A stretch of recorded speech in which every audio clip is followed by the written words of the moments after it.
buildings, sites, and artifacts of historical, archaeological, and architectural significance. And D, this is most important to me, involve the public and heritage resource decisions affecting the city.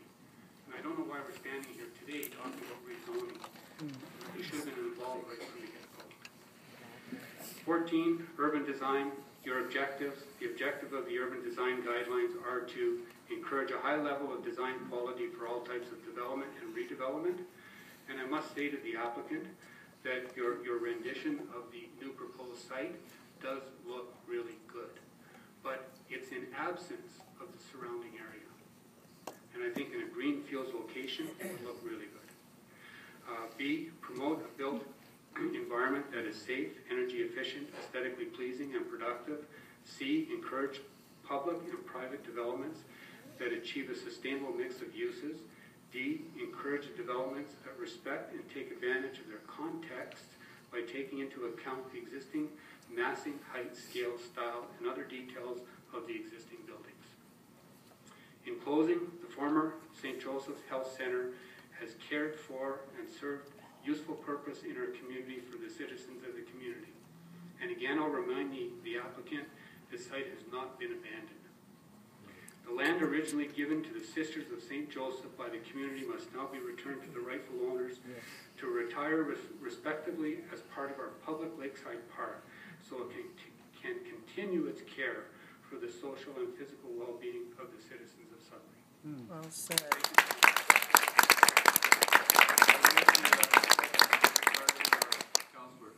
Yes, it's not to Mr. Sarvis, but you bring up good points, sir. And what I ask staff, for example, say we wanted to build a restaurant and a leisure wellness site, and we were just looking at that.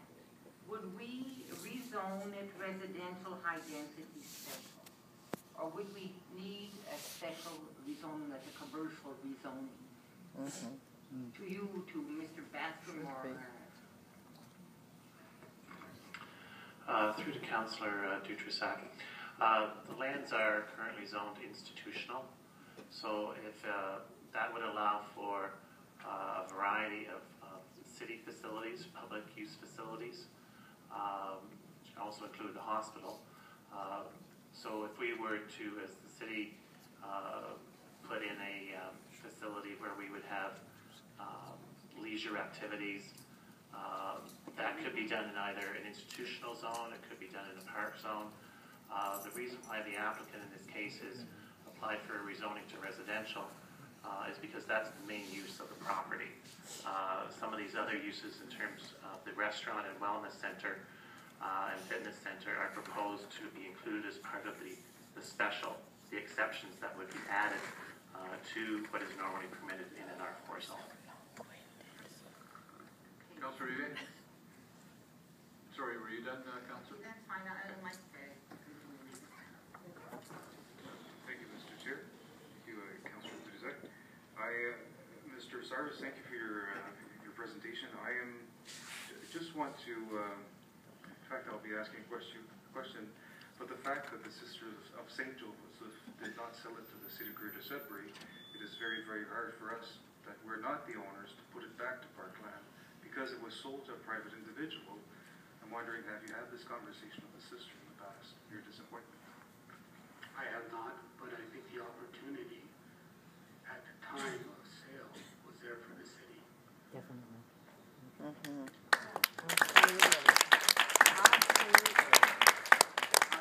I'm sure, Mr. Rive, if you had asked me to contribute to purchase that land, you would have had a number of other citizens behind you.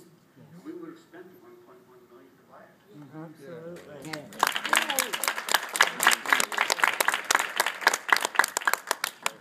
Well, what I'm saying is the fact that it is not ours and that it is a private individual, and we cannot impose the rezoning as parkland. It has to be done through an application.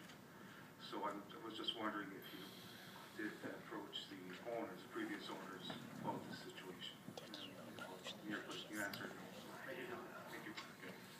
Councillor Dutrisac. To you, Mr. Chair, to staff. I'm just wondering, are there limits of amount of people that can stay in example, a certain amount of area we're Density? talking for it. Density, I'm sorry, that's it. Because we're looking at 190 units, at least 1, 2, or maybe 3 people will be living in that. Those probably be 2-bedroom apartments. Then we're looking at 150 to 200 people that are going to be not living but using the restaurant.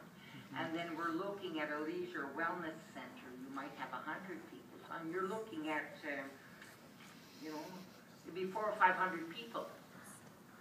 Maybe 300 and some living on there, 350 living there. So just the amount of the density. And while you're answering that, could you maybe take into and I'm not aware of this, so I'm just asking, you know, as part of the answer. Can we compare to the density that would have been there while it was a hospital? Oh, come on. Members that were there plus. Come on. Public.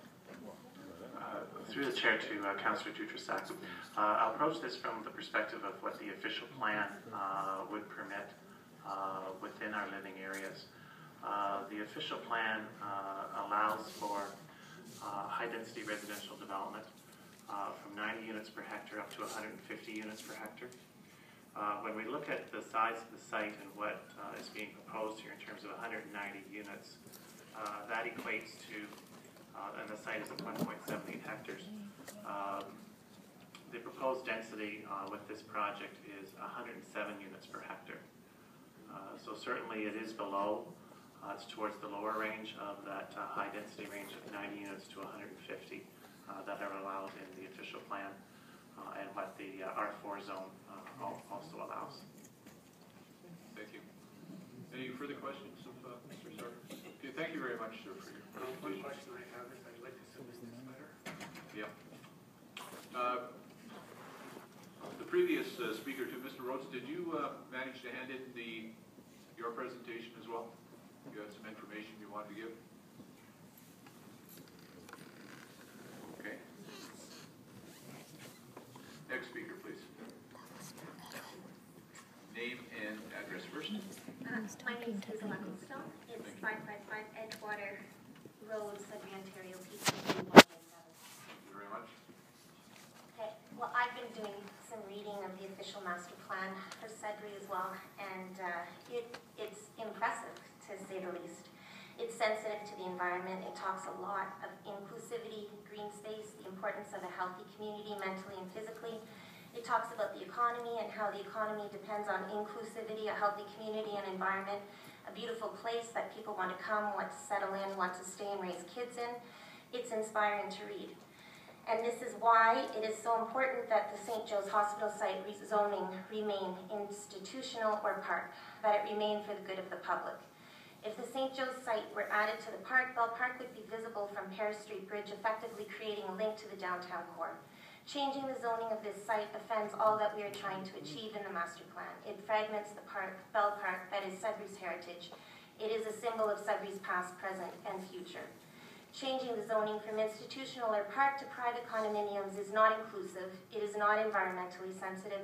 It is not conducive to a healthy community mentally and physically, and neither is it the way to a stronger economy. In all, the decision to take the St. Joe's site away from public interest is to throw the baby out with the bathwater. We are cutting our nose off to spite our face. Sudbury has an above national average in diabetes, heart disease, obesity, and drug abuse. There's no reason for this. Sudbury has the potential of being a great city. The natural landscape is gorgeous with lakes and rivers all around. It has an interesting past and variety of culture and people that, if all were included, could achieve all that the master plan discusses and more. Study after study shows that cities who take pride in an impressive, highly visible park showing a sensitivity to natural beauty and the environment is key to encouraging our youth to want to stay and attracting others to consider coming and settling. Richard Florida of the University of Toronto has cited access to opportunities for active outdoor recreation as being one of the factors that affect a city's ability to attract and retain young, highly talented workers on whom its economic future depends. In The Rise of the Creative Class, Florida writes, focus groups and interviews with creative class people reveal that they value active outdoor recreation very highly. They are drawn to places and communities where many outdoor activities are prevalent, both because they enjoy those activities and because their presence is seen as a signal that the place is amenable to a broader creative lifestyle.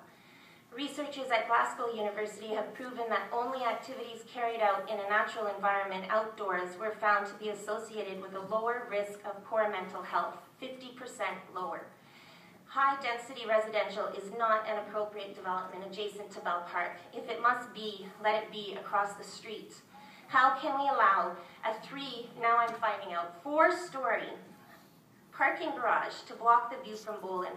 And by the way, Boland, when you come down Boland, it's a 1-story boiler room. I'm not even sure that it is a full story. And you can see the lake and even the treetops over that building. They're talking about 4 stories above that and further out. You will see nothing from Boland.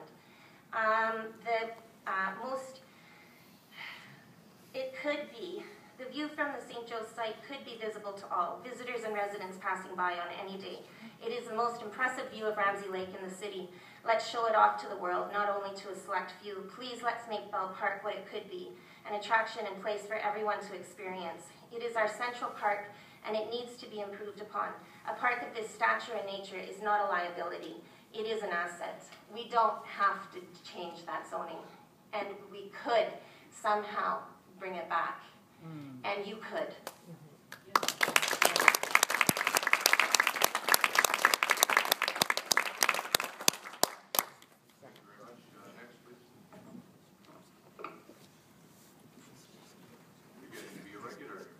Yes, good evening, Chair Kilgore and members of the Planning Committee and Mayor Matichuk and Councillor Colorelli. My name is Steve May. My address is 739 Lawrence Street. Most of the comments that I'll be making tonight are my own. I am not here representing any other organization with the majority of my comments, but I will be speaking on behalf of the Sudbury Cyclists Union near the end of my presentation with regards to a few issues. I'll let you know when I get to that point. So just a private citizen's perspective up until that point. Thank you.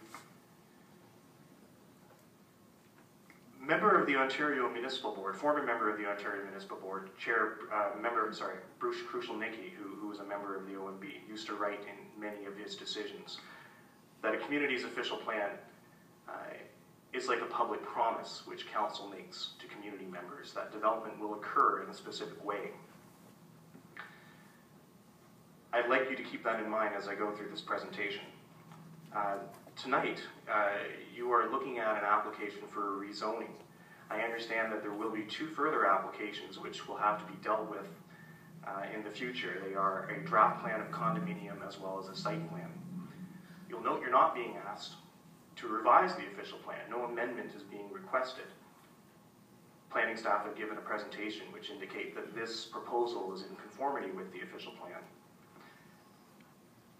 When looking at the official plan, the lands are designated institutional, and it seems kind of odd that we're talking about a residential use on institutional lands. However, there are very clear provisions in the official plan that contemplate just this scenario.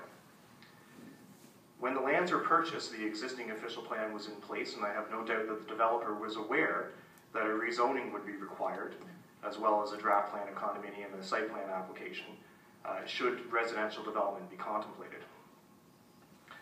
That's the sort of due diligence that developers normally do when purchasing properties. The policies of the plan talk about adaptive reuse of former institutional buildings. That's exactly what we have with this proposal. We're maintaining the existing structure largely and using it for something new. It makes sense economically, it makes sense from an environmental perspective. It's the way that business is being done throughout the province of Ontario today. These are the sorts of development applications which many cities are finding improve existing urban areas and promote prosperity. With that in mind, however, we have, on the other hand, concerns that are being brought forward by the public. And I'd like the Planning Committee to remember that the draft plan of condominium application, which will be heading your way, as well as the site plan approval, are not the same sorts of public processes as the rezoning application, which you'll be entertaining throughout the next few months. Specifically, there is no opportunity for the public to appeal a draft plan of condominium or a site plan application. a lot of issues that would normally be left to a subdivision application where zoning